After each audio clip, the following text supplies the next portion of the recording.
birth to 5 years, and it's the discipline phase. And then the next is going to be the training phase, and that's 6 to 12. And then we're going to follow that up with the coaching phase, which is 13 to about 17, 18. It just kind of depends.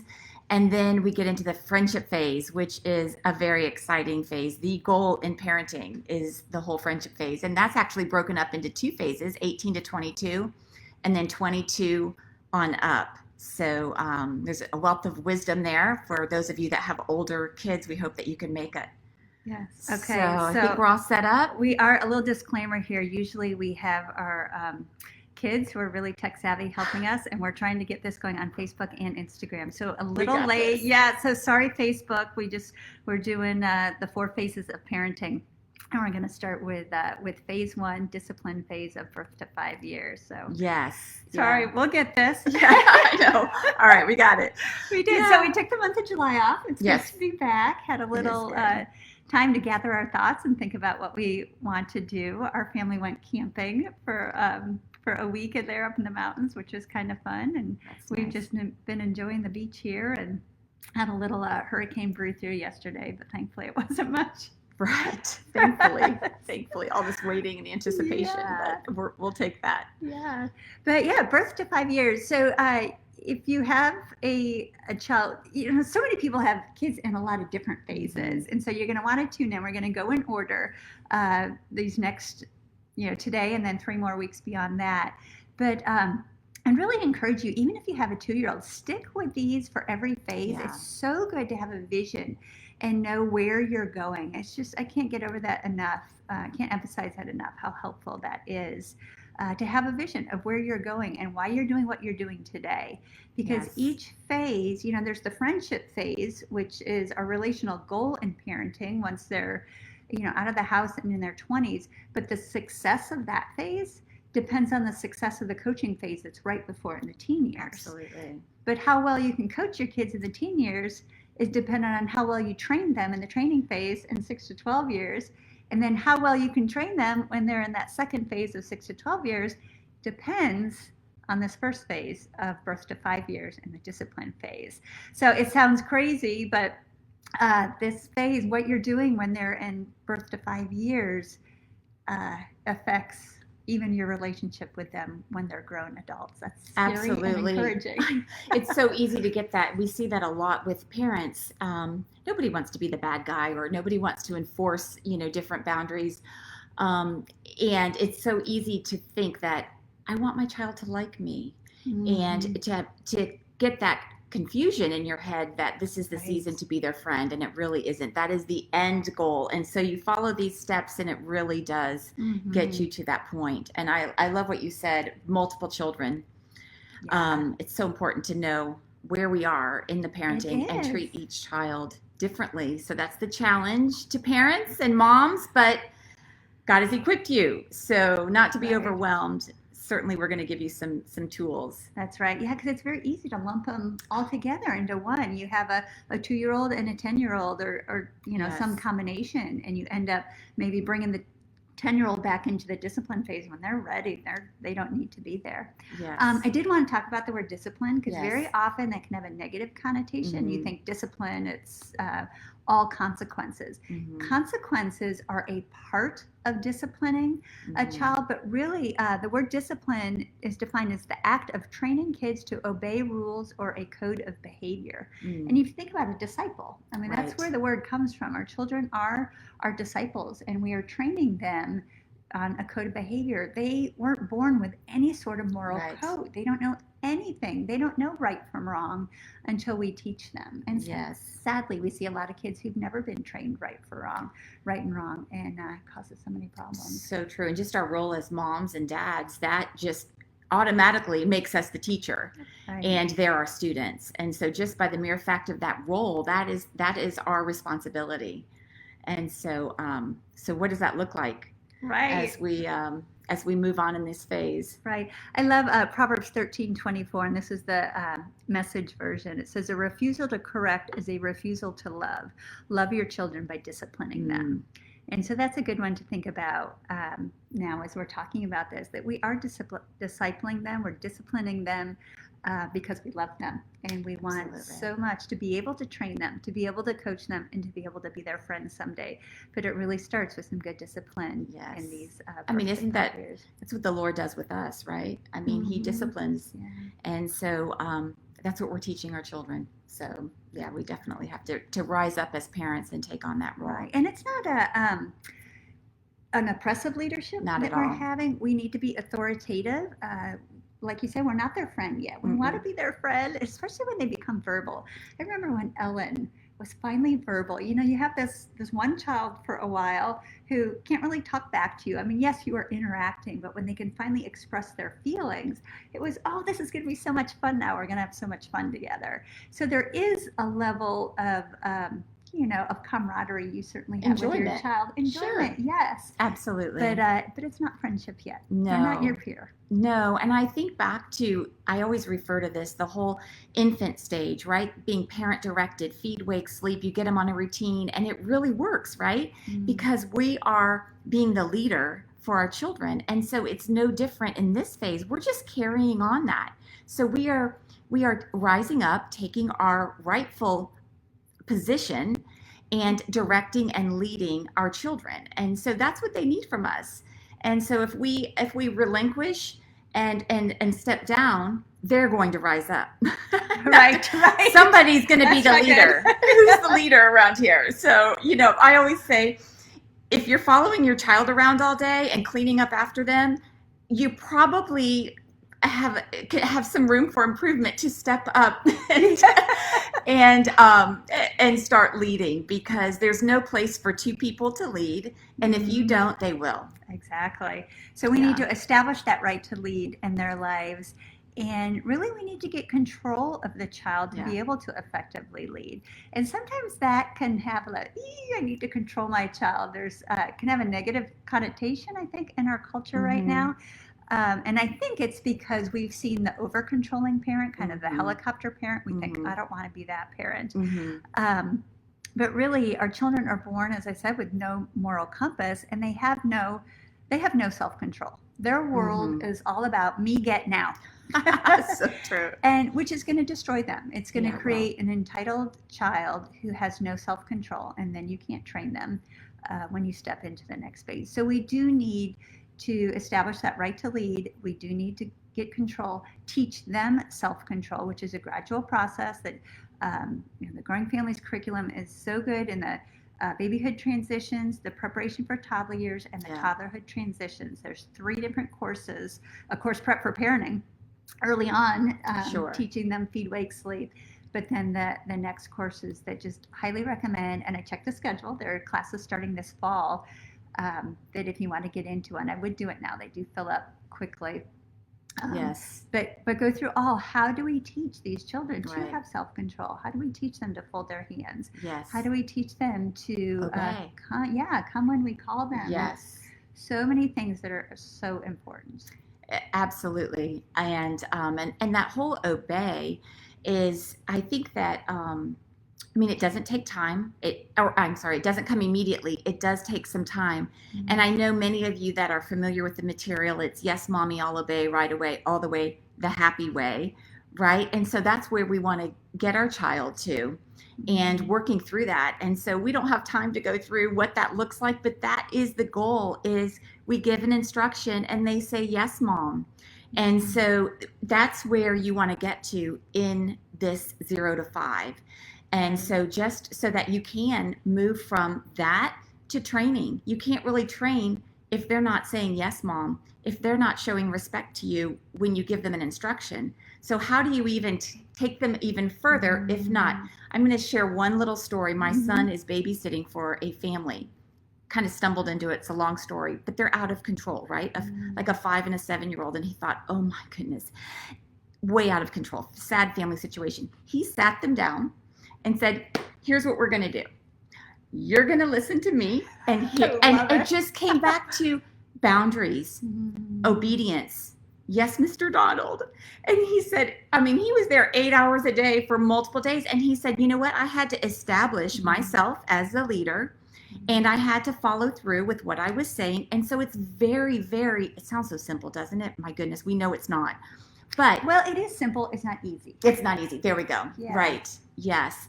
And so, I think the things, what is really, really necessary, it's the obedience, it's the self-control, it's mean what you say and say what you mean. Follow through on your Right. directions, right? Oh, my how many goodness. times, have I said, go do this or go bring me this or Yes. whatever that I want them to do, don't do this. And as soon as the words were out of my mouth, I thought, I didn't really mean that. Right. And then they know that we condition them Right. to how much we want them to obey us. Yes. And so if Yeah. we tell them, come to mommy, and they don't, we need to go get them and bring them to mommy and say, when mommy calls, you need to come. Right.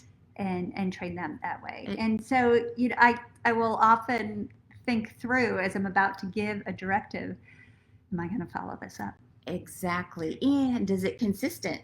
All of a sudden, I'm tired of the behavior, right? And I'm like, okay, we are going to make some changes today. And then all of a sudden, that wanes. And so that's not really fair to the child. And then all of a sudden, we want to instill some consequences, but they don't know when it's important, and when does mom really need it and when does mom not. They need to know, I gave you an instruction and I mean it, because that establishes respect, that establishes boundaries, that establishes kind of what is the standard. We always say there's a standard in your home. And so is it here or here? And so we just have to reinforce what that is. Yes. And Anne Marie, I love that. She says, we don't need to ask okay. Oh, that is so common, isn't it? I do that a lot too. Please pick up your shoes. Okay. Right. or would you pick up your shoes, please? No, it's pick up your shoes. Yes, it's Micah, pick up your shoes, right? Right. And so I was trying to think through why do we do that? Why was I doing that for so long? And I think it's because I want to hear a response. I want to know that they heard me. So if I say okay, and they say okay, then I know, oh, they heard me. But there's a better way to do that, because we do need a response. Yes. A response is key. If we say, Micah, pick up your shoes and put them in the closet, what they need to do is say, yes, mom. Yes. Or some sort of sign. Yes, mom, to us was a sign of respect. I heard you. I'm acknowledging you. And we, out of respect, we'll do it back to each other. If Rich says, hey, could you make a lunch for me tomorrow? I'll respond to him. I don't say, yes, Rich, but I'll say, sure, hun. Right. Be happy to. And so letting our kids know, and we used to play the Yes, Mommy, I'm Coming game. And it was a great way to train them of what we expect. And so I'd say, okay, we're going to play a new game. It's called the Yes, Mommy, I'm Coming game. And I'd say, you go into the kitchen. I'm going to be here in the living room, and I'm going to call your name. And I want you to say, yes, Mommy, I'm coming, and run to me. And so they would do that, and they thought it was this great game. And I'd give them a big hug. You could have a little treat for them, do something, and just make it a fun game.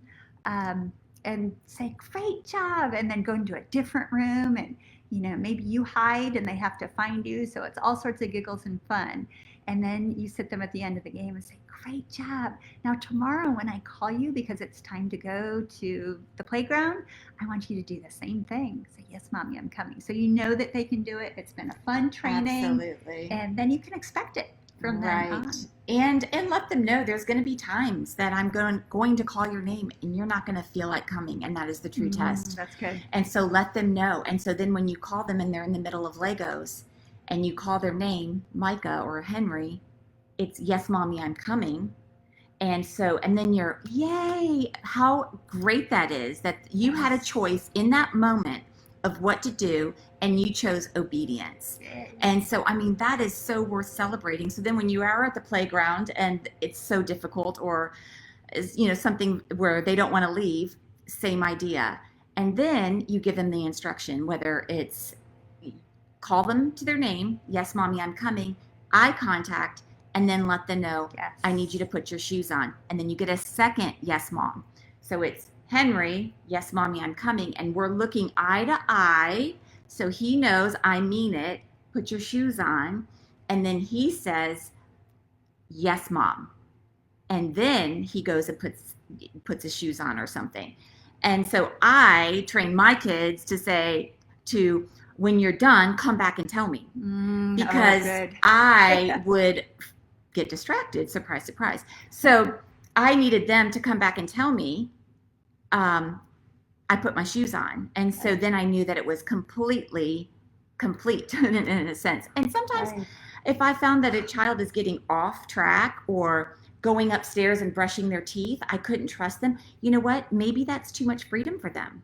And so, I mean, we had a station downstairs to brush their hair and to brush their teeth because sending them upstairs was way too much freedom, and that there was much opportunity for them to get distracted. So also, you want to set your child up to succeed. And so maybe you want to make sure that they're able to do what they're doing. And so it might need to be a much smaller directive. And so, okay, you know what? We're not able to do this. That's too much to ask of them. We're gonna shorten it, or we're gonna go do it together, and then come back. So you're training them, and if they don't come, Henry, what was the instruction? And so, and then I let him answer. I don't remember. Okay, well, why don't you go sit and think about it? What was the instruction? And then I go back and I say, Henry, did you remember what the instruction was? Yes, it was to get my shoes on. Okay, are you ready to go do that? And then he goes and does it with a happy heart. Yes, Mommy, I'll obey all the way, right away, the happy way. And then he comes back. And so, and if he chooses not to, usually a timeout of sitting and reflecting about what it is and helping children to sort through it. Some children, I mean, it's our flesh, right? I don't want to do that. I don't want to. And so that having them sit. Is so enticing. Oh my goodness, yes. Yeah. And having them sit and think through, oh my goodness, we know, right? When we're asked to do something that we don't want to do, it's hard to say. I can find all sorts of things to do. Right. So giving them that opportunity. And then, then you can escalate. There's a whole lot of other things and follow up that you can do. We can't really go into teaching all of Tree of Life and toddlerhood transitions right now and discipline, but follow up. And then if it is something that you're dealing with on a repetitive basis, maybe the consequence needs to be a little higher. That's good. If we get parking tickets and they're 50 cents a piece, what is the motive to change? Nothing. It just cost me 50 cents to park. Right. That's worth it. So maybe there needs to be a little bit higher sting to it. And so, okay, if the 50-cent consequence isn't working for your child, you might need to up it a little bit. And why do you think speeding tickets are so expensive, right? Because it takes a lot to get the behavior to change. And so the same idea here. So, and I love what you said about just giving them, the funnel. Really, it's bringing the funnel back. We let them do a lot. And I think of the verse that says, children, obey your parents in the Lord, for this is right. And then what comes after is, fathers, do not exasperate your children. And of course, it's mothers too. And I really have to look at what I'm doing because I think I do exasperate them a lot. And that's, then I'm walking in sin if I'm expecting them to obey, but I'm exasperating them. And I give the example, you want your 2-year-old to go get his shoes, and I see him playing in the other room. And so it's, hey, Micah, go get your shoes on. We're about ready to go. And then they don't do it, and I get mad. I told you to put your shoes on. Well, I never asked them to come to me. I never got eye contact. He probably didn't even hear you. I never got a verbal yes, Mom. So what do I expect? You can expect about 3% obedience when I'm yelling from the other room to do something. So true. So I love those steps that you did, is calling them, having them come to you, look you in the eye, and saying, yes, Mommy. Your first time obedience will go way up when we do that. The other thing that I thought of as you were saying that is, for so long we go up and we're getting them ready for bed, and we brush their teeth and we take them to the bathroom, or put their pajamas on, and eventually they're starting to do it a little more on their own. They know what's next, and so they jump over to the bathroom, and then they go to the bathroom. And so it's very tempting to say, okay, you're big enough now, you're thinking this in your mind, go get ready for bed. And when we're not there, again, that's a lot of freedom. And so that can be exasperating, because then we get frustrated with them. The other thing is giving too many directions to a young child. I want you to go upstairs. I want you to wash your face. I want you to go to the bathroom. I want you to change your underwear. And I want you to put your pajamas on. Way too much. They lost you at the first one. And so I love what you said about having them come back to you. And I've done that before. Hey, I want you to go upstairs, put your pajamas on, and come back to me. And yes, it's a lot of up and down, but hey, they're burning off a lot of extra energy before bed. That's not always a bad thing. So now go up and brush your teeth. Okay, come back down. Yes, that's so true. And if you find your child getting in trouble, or not getting in trouble, maybe doing something that he shouldn't do, I think as parents that we have to be engaged with our children, these 0 to 5. We can't really check out. And It's a lot of work. It is a lot of work. And, and especially when you're in the middle of something and you need to, need to get a task done and they're playing quietly, or, ooh, it's quiet upstairs, but I want to get this done. Just setting them up to succeed, it's probably not a great thing. So always having your eye on them. And I know Dawn and I, on the weekends, it was like, who's on deck? Because somebody needs to be watching. Because it's not fair for us to go get involved in something and then expect them to self-direct and self-legislate their time. Right. And so somebody needs to be on deck. And so it doesn't mean that you're like this over, but they have an instruction. And that was always a phrase in our family was, what's the instruction? So when I handed them off, here's the instruction. So they That's always so have an instruction. And it pays off so much later. But it sets them up to succeed. And then the funnel, right? We're tight boundaries, and then you can gradually open it up. But if you're not successful here, if you're not getting the yes mom and the obedience, then and you give them more freedoms, that's when you have to go backwards, like Donald had to take these kids that were way up here and bring them back. Now it worked. He's the babysitter probably, so it was a lot easier than the parents doing it. But honestly, if you're way up here, you have to go back down here, and because it's line upon line, precept upon precept. So we could just keep talking and talking. I don't know how we're doing on time, but I think we should probably wrap this up. I just lost what I was thinking, but there's so many. You're right. There's so many different ways. So many great things we could go. But I hope you aren't encouraged. The birth to 5 is a very intensive period of parenting. I mean, we're going to say that every time because it's just different intensity. It is. But I think birth to 5 is physically probably one of the most demanding stages of parenting, because you're actually getting up and going to get them and going to help them and going to brush their teeth. So it's physically, and it is mentally too, because you're really having to think through all of your instructions and what you're saying. So stay with it, moms and dads. It's an investment, though. I know I believe it's Growing Kids God's Way that as those talk about credit card parenting, and we can credit card parent. We can send them to their other, and we can do so many things that will give us more me time. Now, but you're going to pay later. And it's going to make the training phase really tough, and then which will make the coaching phase tough, which will make the friendship phase tough. And so I hope we've given you a vision of just how important this base foundation is. Yes, it's so true. I have to just give one more plug. If you have somebody that's just now starting to walk, that is when the true test is. Are you in with this, or are you going to find other ways to avoid training? Because it's difficult. It's once your child is mobile, you get them sleeping through the night, and once your child is mobile, that's when you're going to have to start directing, and that's when you're going to get a lot of the pushback. No, me, I want. And so that is so normal, but you're taking that lead as a parent, and that's when a lot of parents caution. That's when a lot of parents relinquish back, and then the whole goal is to keep your child quiet and happy. You don't want to parent for happiness. You want to parent for holiness. So can you elaborate on some of the credit card parentings?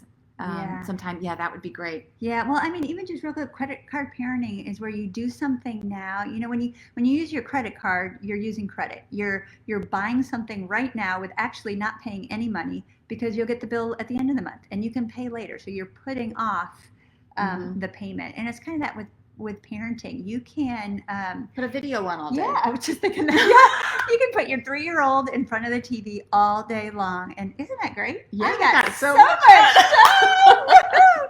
But you're gonna pay. You're gonna pay later because you're not doing any training. Not to mention all the garbage that is probably going into your child and the things that you aren't being able to teach them. So, and that can happen at any stage. It can happen in the teen years. It can happen early. And I'm just gonna caution you. Using the TV and different things. I mean, there are seasons, there are situations, so it's not an absolute. But the idea is the training now for later.